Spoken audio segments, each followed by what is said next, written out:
এটা ছিল আমাদের 6th জার্নি। সকাল সকাল আমরা ব্রেকফাস্ট সেরে নিয়ে বেরিয়ে পড়লাম যোধপুরের উদ্দেশ্যে।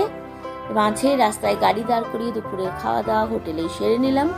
আমাদের সব ব্যবস্থাই ছিল, হোটেলে জাস্ট নামিয়ে আমরা খাওয়া দাওয়া তাড়াতাড়ি করে সেরে নিলাম, কারণ সন্ধ্যের আগেই আমাদেরকে যোধপুরের হোটেলে আমাদের পৌঁছাতে হবে এবং সেদিন ছিল 31 জানুয়ারি। তো আমরা হোটেলে যথাসময়ে পৌঁছাতেই সবাই নিজেদের যে যার ঘরে রুম নিয়ে সবাই রেস্ট নিয়ে একটা হল রুমে আমরা আড্ডার আশ্রয়ে বসে পড়লাম। এবং সেই দিনটা ছিল যেহেতু 31 জানুয়ারি, সেদিনকে কেক কেটে নাচ গান হই হুল্লোড় করে আমাদের সেই দিনটা খুব ভালোভাবে কেটে গেছিল। এবং পরের দিনই যেহেতু সকালবেলায় আমরা মেহরানগড় ফোর্টে যাব, সেই জন্য যথারীতি রাত্রিবেলায় ভালোভাবে রেস্ট নিয়ে পরের দিন 1 জানুয়ারিতে আমরা আবারও বেরিয়ে পড়লাম মেহরানগড় ফোর্টের উদ্দেশ্যে। এবং মেহরানগড় ফোর্টটা কিন্তু বাইরের দিক থেকে কিন্তু খুব অসাধারণ ছিল। দেখুন এখানে সবাই কি সুন্দর আনন্দ করছে, রীতিমতো ঘুরতে বেরিয়ে আনন্দ না করলে কিন্তু সেটা ঠিক মজাদার হয়ে ওঠে না। দেখুন মেহরানগড় ফোর্টে আমরা চলে এসেছি। এই বিস্তৃত জায়গার ছাদটা আমরা দেখে ছাদ থেকে পুরো যোধপুর শহরটাকে আমরা নীল রঙের ময়ূর শহর আমরা দেখতে পেলাম।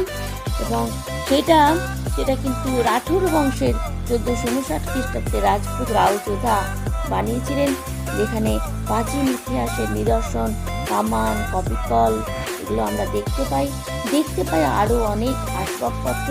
এবং সব ফোর্টেই কিন্তু একটা করে মিউজিয়াম ছিল, এখানেও মিউজিয়াম ছিল। এবং নীল রঙের মরু শহর যোধপুরকে মেহরানগড় ফোর্টের উপর থেকে দেখলাম। দেখার পরই আমাদের নেক্সট জার্নি ছিল কিন্তু ওম বান্না টেম্পল। যোধপুর থেকে 53 কিলোমিটার দূরে ছিল এই ওম বান্না টেম্পল, বুলেট বাবা যাকে বলা হয়।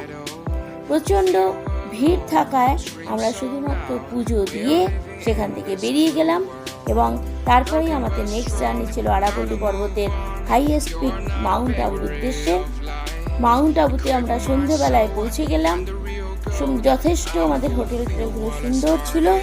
এবং মাউন্ট আবুর প্রথম দিন আমরা যেটা দর্শন করলাম সেটা হলো নাক্কি লেক। নাক্কি লেকটা কিন্তু প্রচণ্ড আনন্দ করেছিলাম।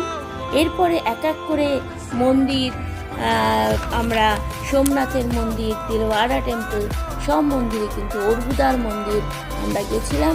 বন্ধুরা, আপনাদের যদি ভালো লেগে থাকে ভিডিওটা অবশ্যই দেখবেন এবং অবশ্যই রাজস্থান পার্ট 3টা দেখবেন। আশা করি আপনাদের ভালো লাগবে। সেখানে বিশদ বিবরণ দেওয়া আছে।